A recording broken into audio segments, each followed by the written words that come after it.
Hello,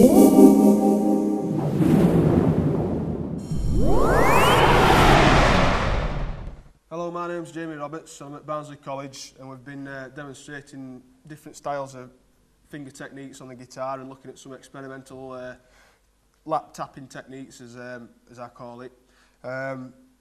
So yeah, we've just looked at a bit of percussion on the guitar as well, and for this one I'm going to show how it can be used effectively to have multiple parts going at the same time. So it's another part from the same song that the last riff was from. This is a middle section to the song where it builds up.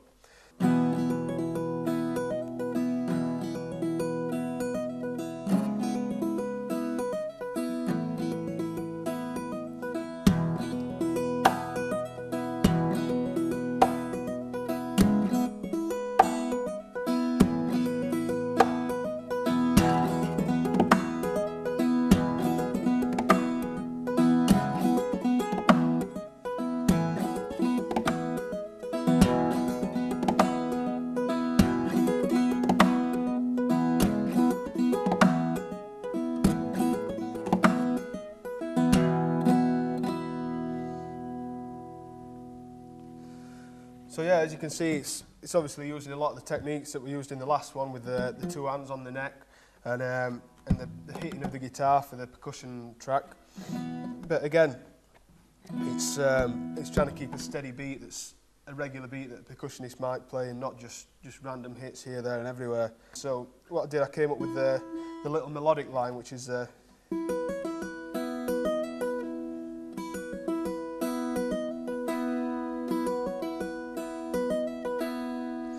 okay, and then adding to that, I put some chords. So starting off with a strum and just doing that at the same time. And again.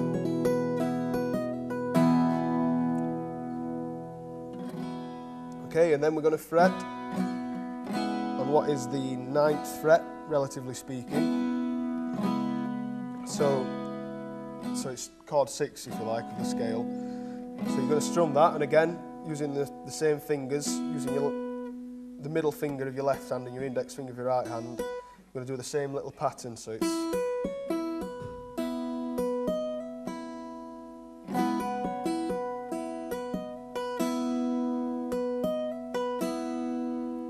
So a little slide up there.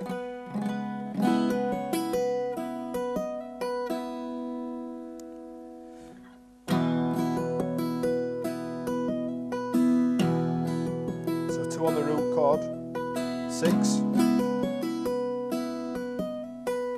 and then with my little finger, put it on fret 5, which is chord 4,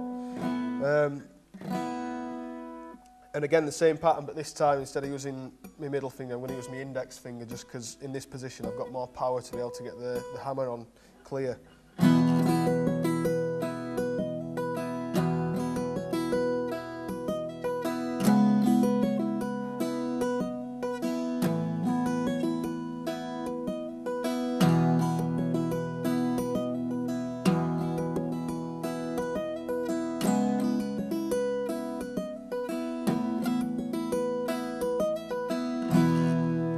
Right, so there's those two parts, and then to build it up further, I added a percussion part. So obviously having it in this position, it means I can do like the kick drum sounds and stuff at the same time as plucking and hammering and all sorts. And so yeah, with the percussion track, it's just straightforward, just kick, snare, kick, snare. So with the guitar parts, it sounds like this.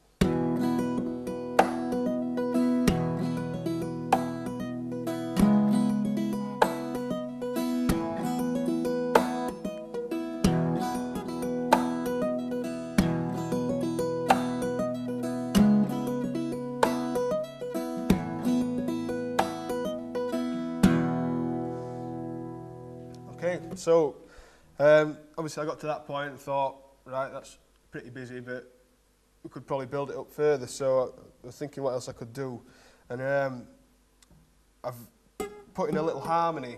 It doesn't make it much more difficult to play, because you're hammering and pulling off at the same time. You're just adding an extra finger down, and it's basically 2 frets up on the A string, either one of the A strings because they're both the same. So you're hammering on those 2 at the same time.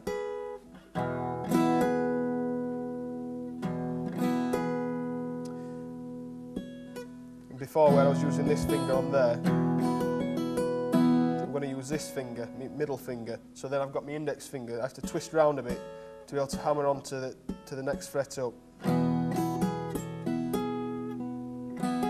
So the harmony on its own should sound like this.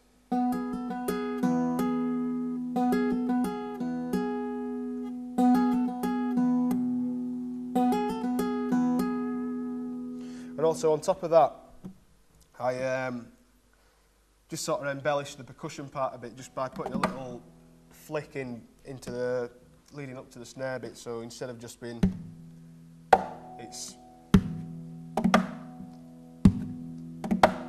And I find that like doing it on this side bit here as opposed to there, you get a more sort of cutty sound. It's a lot more toppy.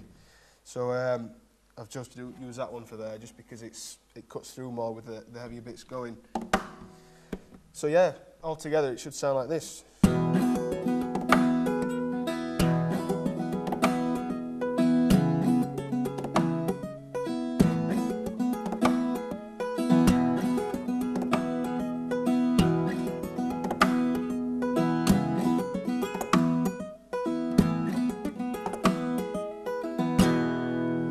And obviously playing that, when I move the chords, I have to change which fingers I use to play the harmony with my left hand. So it starts off using these 2. Then when I fret that chord, I have to use these 2. And then when I'm playing with my little finger, go back to my index finger and my middle finger. So yeah, I think that's quite a good one to practice, really, just getting used to using different fingers for different things and building up the strength in your fingers to get the hammer-ons with fingers in positions that you wouldn't normally be using them as well, and obviously twisting your hand around to get different positions.